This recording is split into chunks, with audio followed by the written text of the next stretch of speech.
പ്രമുഖ ചലച്ചിത്രതാരം സലിംകുമാർ അന്തരിച്ചതോടെ ഒരു വലിയ കലാകാരന് മാത്രമല്ല അടുത്ത സുഹൃത്തിനെയും സഹോദരതുല്യനായ ഒരാളെയുമാണ് നഷ്ടപ്പെട്ടതെന്ന് പ്രതിപക്ഷ നേതാവ് വി.ഡി. സതീശൻ അനുശോചനക്കുറിപ്പിൽ വ്യക്തമാക്കി. വെറുമൊരു ചലച്ചിത്രതാരം എന്നതിലുപരി തന്റെ കുടുംബാംഗത്തെപ്പോലെയാണ് അദ്ദേഹത്തെ കരുതിയിരുന്നതെന്നും ഈ വേർപാട് ഉൾക്കൊള്ളാൻ സാധിക്കുന്നില്ലെന്നും അദ്ദേഹം ഫേസ്ബുക്ക് പോസ്റ്റിൽ കുറിച്ചു. ഏതാനും ദിവസങ്ങൾക്കു മുൻപ് വടക്കൻ പറവൂരിൽ നടന്ന പൊതുസ്വീകരണ ചടങ്ങായിരുന്നു അദ്ദേഹത്തിന്റെ അവസാന പൊതുവേദി. ക്ഷീണിതനായിരുന്നെങ്കിലും ആ മുഖത്തുണ്ടായിരുന്ന ചിരി ഇപ്പോഴും തന്റെ മനസ്സിലുണ്ടെന്നും അത് പറവൂരിലെ ഓരോ ജനങ്ങളുടെയും ഓർമ്മയിലുണ്ടാകുമെന്നും അദ്ദേഹം കൂട്ടിച്ചേർത്തു. പറവൂരിന്റെ അഭിമാനമായിരുന്ന സലിംകുമാർ തന്റെ രാഷ്ട്രീയ നിലപാടുകൾ പരസ്യമായി തുറന്നു പറയാൻ മടിച്ചിരുന്നില്ല.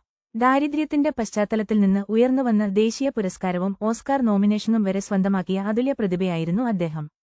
ഹാസ്യവേഷങ്ങൾക്കപ്പുറം ഗൗരവമേറിയ കഥാപാത്രങ്ങളെയും അനായാസം കൈകാര്യം ചെയ്യാൻ അദ്ദേഹത്തിന് സാധിച്ചിരുന്നു. പറവൂരിലെ സാധാരണക്കാരന്റെ ജീവിതത്തെ പ്രതിഫലിപ്പിക്കുന്ന ഒരു പച്ചയായ മനുഷ്യനായിരുന്നു അദ്ദേഹം.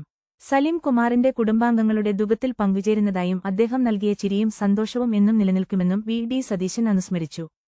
ഇത്തരം വാർത്തകൾക്കായി ഞങ്ങളുടെ ചാനൽ സബ്സ്ക്രൈബ് ചെയ്യാൻ മറക്കരുത്.